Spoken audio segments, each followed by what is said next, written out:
Hi friends, నేను మీకు blouse cutting, సాదా బ్లౌజ్ కటింగ్ చూపించబోతున్నాను. క్లోజింగ్ అయిపోయేలాగా మన వైపు ఉండాలి, అడ్జస్ట్ ఏమో అటువైపు ఉండాలి. ఇప్పుడు మనం నడుం కొలత ఎలా కొలుచుకోవాలో చూసుకుందాం. నడుం కొలత ఖర్చుతో కలిపి 10.5. ఇదిగోండి ఫ్రెండ్స్, 10.5 ఇలా పెట్టుకోవాలి. ఇక్కడ ఇలాగా గీత కొట్టుకోవాలి. తర్వాత వీపీ భాగం 14 పాయింట్లు ఇలా పెట్టుకోవాలి. ఇక్కడ ఒక గీత కొట్టుకోవాలి. ఆ తర్వాత ఈ నడుము కొలత ఎంతైతే వచ్చిందో అదే నడుము కొలత 10.5 మనం ఇలాగన స్ట్రైట్గా పెట్టుకొని మనం బారుగా ఒక లైన్ గీసుకోవాలి ఇలా. ఆ తర్వాత దీన్ని మనం ఇట్లా కిందకు ఒక గీత కొట్టుకోవాలి. మనం ఈ బాక్స్లోనే బ్యాక్ పార్ట్ అనేది కట్ చేసుకోబోతున్నాం. ఎవరికైనా సరే వచ్చి ఇది 2.5 నెక్ వచ్చి 2.5, భుజం వచ్చి 3 పెడుతున్నాను నేను. 3. ఎవరైనా ఆది బ్లౌజ్ ఇస్తే కనుక మనం అది కొలుచుకొని కూడా షోల్డర్ ఎంత ఉందో అనేది మనం చూసుకొని పెట్టుకోవచ్చు.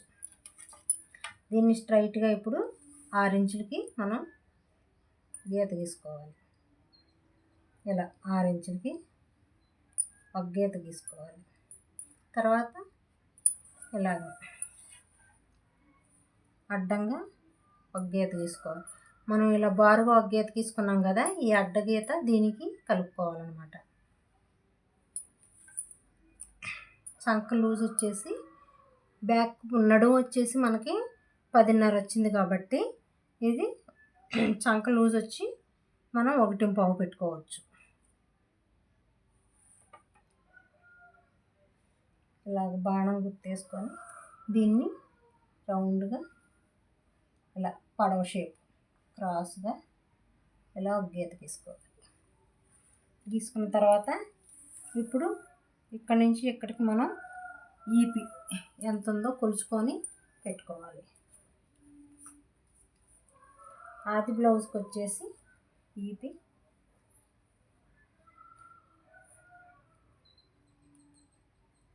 6.5. ఆది బ్లౌజ్కి వచ్చి 6.5. ఇక్కడ ఒక గీత పెట్టుకోవాలి. తర్వాత మనం ఇక్కడ ఈ నెక్ వచ్చి 2.5 పెట్టుకున్నాం కాబట్టి ఇదే 2.5 ఇక్కడ కొలుచుకొని ఇలా స్ట్రైట్గా ఒక గీత కొట్టుకొని ఈ భాగాన్ని ఇలా స్ట్రైట్గా ఒక గీత తీసుకోవాలి. ఫ్రెండ్స్, స్కేల్ సహాయంతో అయితే మీకు బాగా వస్తుంది. నేను ఇలాగ టేప్తో గీత తీస్తున్నాను కరెక్ట్ లైన్ రావడం కోసం.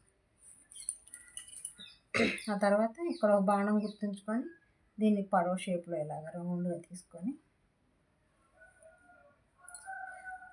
దీన్ని మనం కట్ చేసుకోవాలన్నమాట.